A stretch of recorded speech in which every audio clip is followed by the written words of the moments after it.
రీసెంట్‌గా నారా లోకేష్ తల్లికి వందనం పథకంపై ఫేక్ ప్రచారంపై స్పందించారు. అయితే దీనికి సంబంధించి అసెంబ్లీలో ఆయన మాట్లాడడం జరిగింది. ఫేక్ ప్రచారం చేస్తే కఠిన చర్యలు తప్పవు అంటూ అయితే వైసీపీ నాయకులు కావచ్చు, వైసీపీ సోషల్ మీడియాకు సంబంధించిన వ్యక్తులు కావచ్చు, వాళ్ళందరికీ కూడా వార్నింగ్ అయితే ఇవ్వడం జరిగింది. ఎందుకంటే ఆల్రెడీ తల్లికి వందనం పథకం అనేది ఇంట్లో ఉండే ప్రతి ఒక్కరికి కూడా ఇస్తామని చెప్పడం జరిగింది. అయితే కొంచెం రాష్ట్రంలో కొన్ని సమస్యలు అయితే చాలా వరకు ఉన్నాయి. అయితే దానిపైన ఆర్థికంగా కూడా మనం వెనకబడి ఉన్నాం. దాన్ని పునరాలోచన చేసుకొని కొంచెం టైం తీసుకొని మేమైతే అయితే జరుగుతుంది. అయితే దీనికి సంబంధించి కొంచెం తప్పుడు ప్రచారం అయితే చేస్తున్నారు.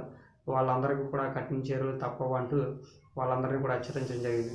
ఎందుకంటే తల్లికి వందనం పథకం అనేది ప్రతి ఒక్కరికి ఇస్తామని చెప్పడం అయితే జరిగింది. అయితే ఆల్రెడీ రాష్ట్రం అయితే అప్పుల్లో ఉంది. దాన్ని బయటికి తీసుకొచ్చే ప్రయత్నంలో భాగంగా కొన్ని కారణాలు అయితే ఉన్నాయి. దాన్ని దృష్టిలో పెట్టుకొని మేము ప్రతి ఒక్కరికి కూడా ఇస్తాము, కానీ టైం పడుతుంది అని అయితే లోకేష్ అయితే చెప్పడం జరిగింది.